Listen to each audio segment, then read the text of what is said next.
Absurd sekali. Lihat itu, mereka menembaknya dan itu sama sekali tidak berpengaruh. Mereka berbalik dan pergi. Ada sesuatu yang sangat tidak beres di Crimea. Pada tanggal 7 Agustus, sebuah drone laut dari Ukraina memasuki pelabuhan Yalta. Yalta adalah kota pantai paling terkenal di Crimea, semenanjung yang diambil Rusia dari Ukraina pada tahun 2014.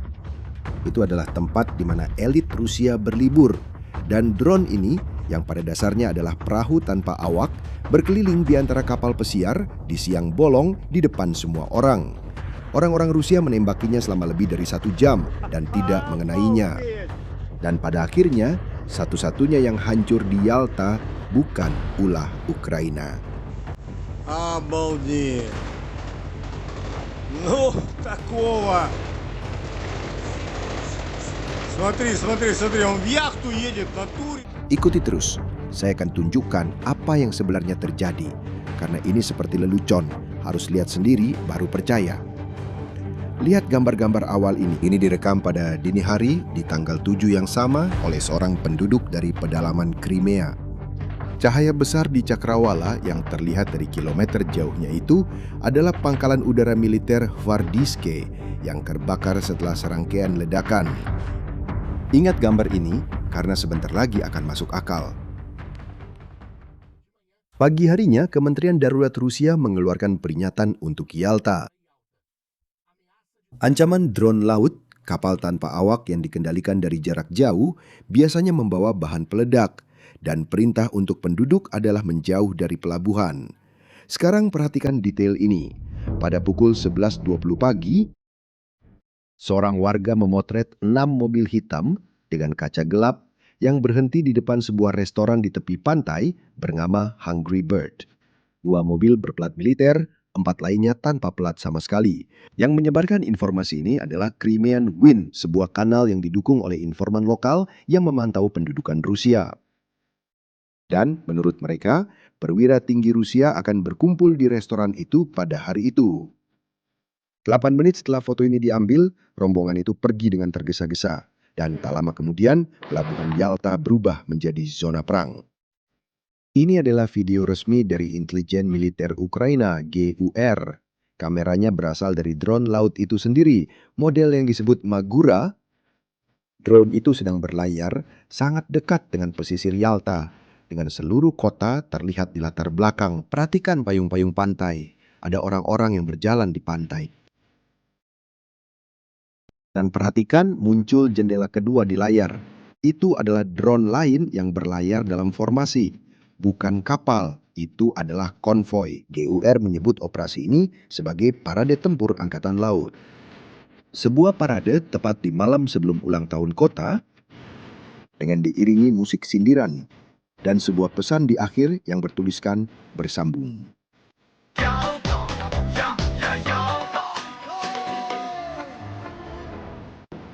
Tapi video paling mengesankan hari itu bukan berasal dari Ukraina. Itu berasal dari penduduk Yalta sendiri. 2 orang Rusia ini sedang merekam dari balkon, menarasikan secara langsung, sementara drone itu berputar di dalam pelabuhan. Mereka berkata, "Kami belum pernah melihat yang seperti ini." Mereka menembakinya dan dia sama sekali tidak terpengaruh, lalu berbalik dan pergi. Dan kemana dia pergi? Tidak bisa diketahui kemana dia pergi. Dan dia datang ke sini untuk apa? Lalu salah satu dari mereka mengucapkan kalimat yang merangkum seluruh hari itu. Ada area tepi laut di sana, penuh orang, dan mereka menembak. Lihat betapa gilanya itu.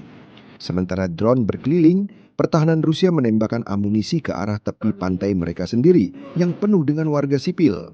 Dan baku tembak itu berlangsung lebih dari 1 jam. Warga melaporkan bahkan ada drone udara yang terbang rendah di atas kota. Dan lihat rekaman lain ini yang diambil dari bagian Yalta yang lebih tinggi. Asap hitam yang membumbung dari tepi laut itu tepat berada di kawasan restoran Hungry Bird. Itu adalah tempat yang sama di mana mobil-mobil hitam berada pagi tadi. Pihak berwenang telah mengevakuasi tepi pantai dan taman pusat. Terlihat para turis berlari dari pantai di puncak musim liburan. Dan salah satu drone yang rusak terdampar di pantai pusat. Keesokan harinya, seorang warga diam-diam merekam lambung drone di pasir yang dikelilingi oleh petugas keamanan. Dia sendiri mengatakan dalam rekaman bahwa tidak ada yang diizinkan mendekat. Tapi kemudian muncul pertanyaan, apa sebenarnya yang terbakar di Yalta? Dan jawabannya sangat memalukan bagi Rusia. Tapi sebelum saya menjawabmu, saya punya permintaan cepat. Jika kamu ingin mengikuti perang ini dengan analisis yang sebenarnya dan bukan hanya judul berita, berlanggananlah ke kanal ini sekarang. Karena cerita ini masih punya 3 lapisan lagi. Pada hari berikutnya setelah serangan, Crimean Wind menerbitkan gambar pemeriksaan kerusakan. Lihat ini, yang terbakar adalah layar iklan Hungry Bird. Tempat kursi santai milik tempat itu disimpan. Dan yang mengenai layar itu bukanlah Ukraina. Itu adalah pertahanan udara Rusia sendiri yang menembak ke arah drone-drone itu. Kamu lihat pagar kaca di trotoar itu penuh lubang peluru? Sama saja, itu juga tembakan dari pertahanan mereka sendiri. Jadi mari kita jujur dengan hasil hari ini. Drone-drone Ukraina masuk, berkeliling, merekam, lalu pergi. Dan satu-satunya kerusakan di kota itu adalah Rusia menembak tepi pantainya sendiri. Lalu kamu mungkin bertanya, jadi itu hanya provokasi saja? Dan jawabannya adalah tidak. Dan disinilah semuanya menjadi serius. Karena Magura bukan lagi sekedar kapal bom. Magura awalnya diciptakan sebagai kamikaze. Sebuah lambung kapal dari serat kaca, rendah, sulit terdeteksi radar, dibuat untuk menabrak kapal. Dengan inilah Ukraina, sebuah negara yang praktis tidak memiliki angkatan laut, berhasil melumpuhkan sekitar sepertiga armada Rusia di Laut Hitam menurut perkiraan Barat. Dan memaksa sisa kapal lainnya melarikan diri dari Sevastopol, pangkalan bersejarah di Crimea, ke Novorossiysk, pelabuhan yang sudah berada di dalam wilayah Rusia. Namun, versi barunya berubah menjadi sesuatu yang lain, kapal induk mini. Geladak kapal membawa drone FPV. Drone serang kecil dengan sudut pandang orang pertama itu, kapal mendekati pantai tanpa terdeteksi dan meluncurkan drone ke target di darat. Dan ini bukan teori. Lihat gambar-gambar kamera termal ini dari 3 hari sebelum Yalta. Itu adalah drone FPV. Diluncurkan dari drone Magura dan menyerang 2 unit pertahanan udara Rusia di Crimea.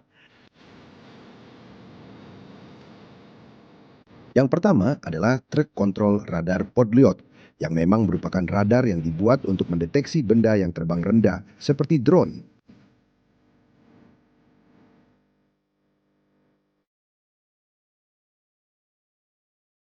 Yang kedua adalah peralatan yang disebut Parol 4, yang berfungsi seperti kartu identitas elektronik pertahanan Rusia. Alat inilah yang menanyakan kepada setiap pesawat di langit, apakah mereka teman atau musuh. Artinya, Ukraina membutakan radar dan merusak sistem identifikasi. Dan pada minggu yang sama, terjadi serangan lain yang hampir sama. Dalam serangan itu, sebuah Pansir S-1 dihancurkan, sistem pertahanan udara yang melindungi baterai yang lebih besar. Unit di balik ini punya nama, Grup 13. Skuadron elit dari intelijen militer Ukraina. Dan riwayatnya, kedengarannya seperti fiksi. Menurut intelijen itu sendiri, ada 17 target bernilai tinggi yang diserang hanya dalam periode belakangan ini. 15 diantaranya berhasil dihancurkan. Dalam daftar itu ada helikopter Mi-8 dan bahkan jet tempur Su-30 yang dijatuhkan menggunakan drone laut. Kapal tanpa awak menembak jatuh pesawat tempur. Dan Yalta bahkan bukan peristiwa utama minggu itu. Ingat kilatan cahaya di Fardis di awal video tadi? Jadi saat drone laut menarik perhatian dan tembakan anti udara di pantai, Ukraina menyerang bagian dalam semenanjung.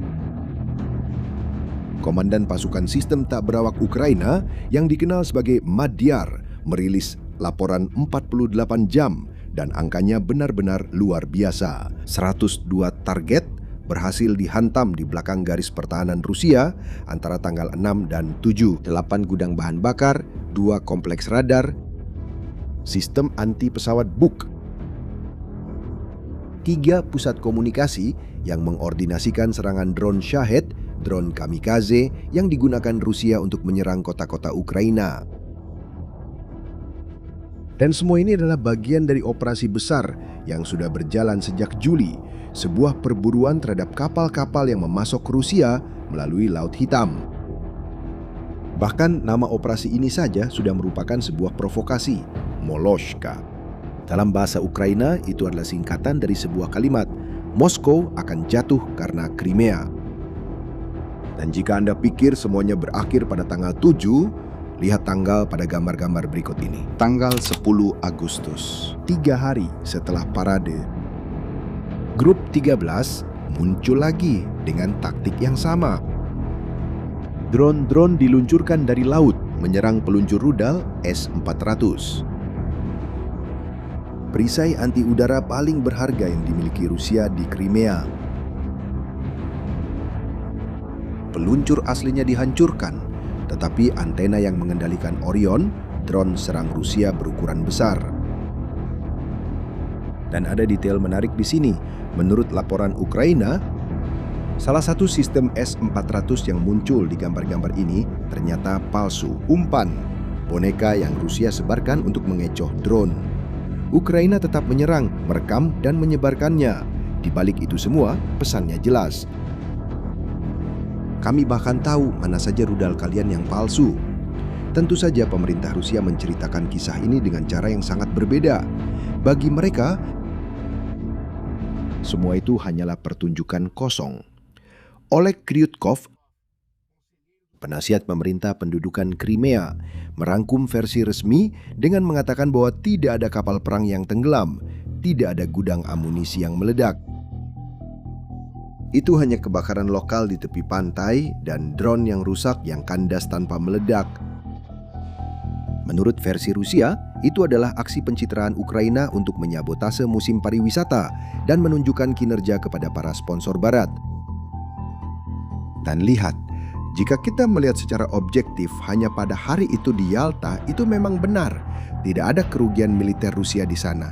Tapi perhatikan apa yang secara tidak sengaja diakui oleh pembelaan ini. Argumen Rusia pada dasarnya seperti ini.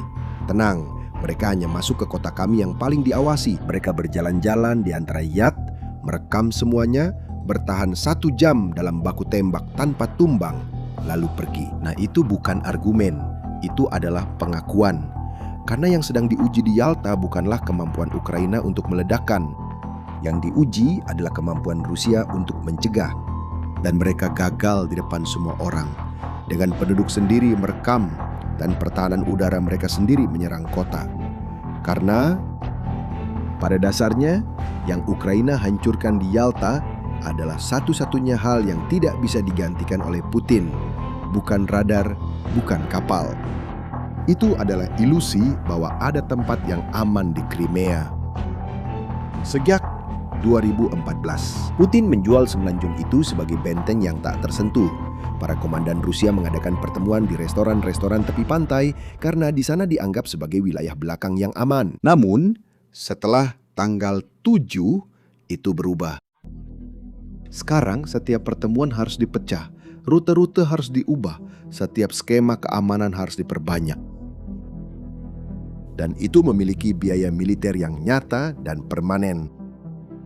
Lihat, cerita ini tidak berakhir di sini. Jenis perburuan terhadap komandan seperti ini cenderung menjadi rutinitas. Serangan yang menargetkan tepat di tempat para perwira Rusia berkumpul membuat para pemimpin mereka harus berlari ke sana kemari. Tapi, target yang benar-benar akan saya perhatikan adalah jembatan Kerch. Satu-satunya jalur fisik yang menghubungkan Crimea dengan Rusia. Dengan logistik laut yang sedang diserang, semuanya jadi bergantung pada sebuah jembatan yang sudah 2 kali terkena serangan dalam perang ini. Jika jembatan itu benar-benar runtuh, Crimea akan menjadi pulau yang terkepung. Dan tahukah Anda apa detail paling mengancam dari seluruh cerita ini? Intelijen Ukraina sendiri mengakhiri video parade itu hanya dengan satu kata, bersambung. Mereka akan kembali. Dan ketika mereka kembali, Anda akan mengetahuinya di sini. Jadi berlanggananlah ke kanal ini dan aktifkan loncengnya agar Anda mendapat notifikasi setiap kali kami mempublikasikan sesuatu yang baru di sini. Sampai jumpa di video berikutnya.